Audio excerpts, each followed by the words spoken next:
you to make a guess, but since the PowerPoint has so told me where I came from, so I don't need you guys to guess. I'm from Hong Kong, which is a very energetic and lovely place, and it's also where the Eastern and Western culture crossovers. And I have been living there for 19 years. And I studied both engineering and business in the Hong Kong University of Science and Technology. Some of you may have heard of this name, and some of you may even know the nickname of this, the Hong Kong University of Stress and Tension. So now I'm very lucky to be one of the exchange students in NTU, enjoying the very beautiful campus and meeting new friends here. Today I'm gonna share with you my personal belief. It's not anything complicated.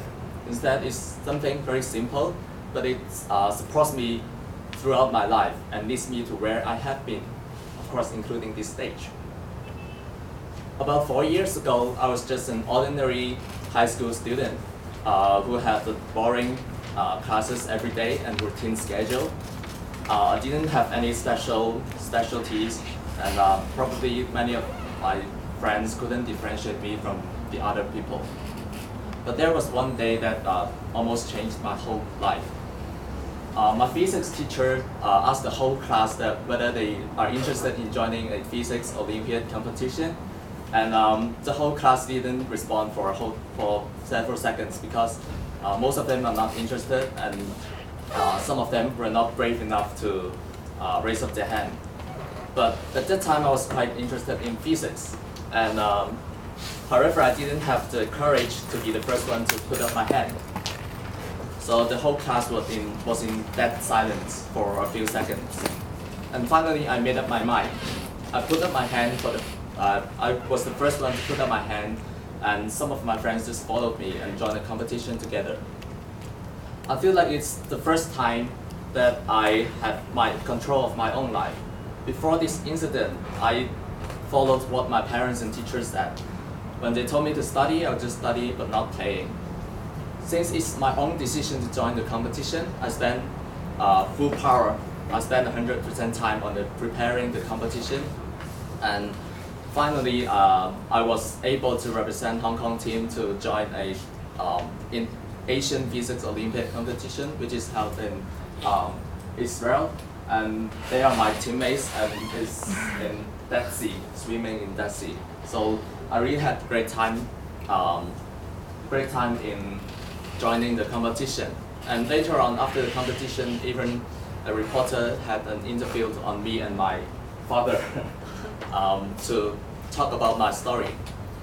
This all really happened to me because I took the first step forward in the very beginning when the teacher asked me to join the competition. And no matter how hard it was to achieve my goal, I still persisted because it is where my heart wants me to go to. And because of the competition, I was able to get in the university with my favorite subject. And here came the second milestone.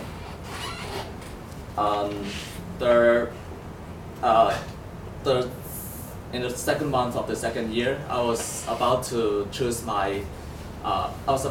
decide whether I'm going to an exchange or not.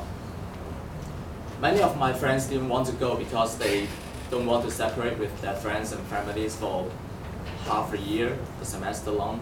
And most importantly, they have to study more, either before or after the exchange, to compensate the credit loss. For me, I had the above considerations, but the really important thing is, I think, to explore the world as much as I can when I'm young. And after several days of struggling, I decided I have my own decision. I didn't go for one exchange. I went for two. And Sweden is the country that I had my first exchange study. And I spent many of my time traveling around, and I had tent camping in Norway, and I also did skydiving in Prague. These are so amazing, and I couldn't have the chance to experience all those if I follow what my friends and parents want me to do. If I was influenced by my friends' acts or their opinion, I wouldn't be able to experience this impressive activities at all. So at the end, I'd like to suggest or recommend you to have your own control of your life, because you are the only one who know what you really need, but not your parents, not your teachers, and not your friends. So life is in your hand. Thank you.